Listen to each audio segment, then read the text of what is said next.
আসসালামু আলাইকুম চলে আসলাম নতুন একটা ভিডিও নিয়ে। আজকে আমি রান্না করব সন্ধ্যার নাস্তা হলো কিছু লুডুস দিয়ে দেব। পাস্তা লুডুস আমি এটা দেখুন আমি কিভাবে রান্না করছি। পাস্তাটার ভিতরে দিয়ে দেব। প্রথমে সিদ্ধ করতে দিয়ে দিলাম না, অর্ধেক পানি গরম করে। এই যে দেখুন তার উপরে ওইটি হালকা সিদ্ধ হয়ে গিয়েছে পাস্তাটা। লুডুস নিয়েছি দিয়ে দেব।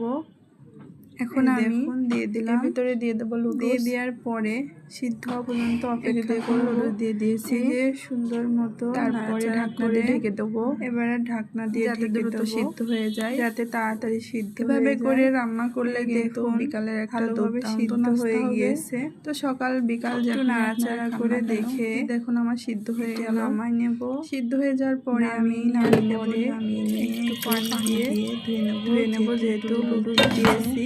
স্টিক লুডো সাধারণত ধোয়া লাগে না হয়, তারপরে সাধারণত ধোয়া লাগে না। তারপরে আমি পেঁয়াজ ঝাল কুচি করে দিয়ে দেবো, লবণ একটু নাড়াচাড়া করে দিয়ে দেবো।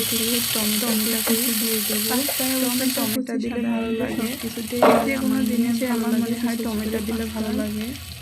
তারপরে হালকা সিদ্ধ হয়ে গেলে ডিম দিয়ে দেবো। এই যে ডিম দেওয়ার পরে ছোটো ছোটো করে দিয়ে দেবো, কুচি কুচি করে দেবো। মশলাটা দিয়ে দেবো এবার। এই যে দেখুন মশলা দিয়ে আমার হয়ে গেল। এবার সুন্দর করে নাড়াচাড়া করে লুডুসটা দিয়ে দেবো। এখন আমার নাড়াচাড়া করা হয়ে গেল। তারপরে লুডুস আর পাস্তা এবার একসাথে দিয়ে দিলাম। পাস্তা দিয়ে দেওয়ার পরে একটু নাড়াচাড়া করে হবে করে নেবো। দেখুন একটু নাড়াচাড়া করে নাড়াচাড়া করা হয়ে গেলে সুন্দর করে নাড়াচাড়া হয়ে গেলে উপর দিয়ে একটু সস এবং মশলা দিয়ে আর এক প্যাকেট মশলা দিয়ে দেবো। সস দেওয়া হয়ে গেল।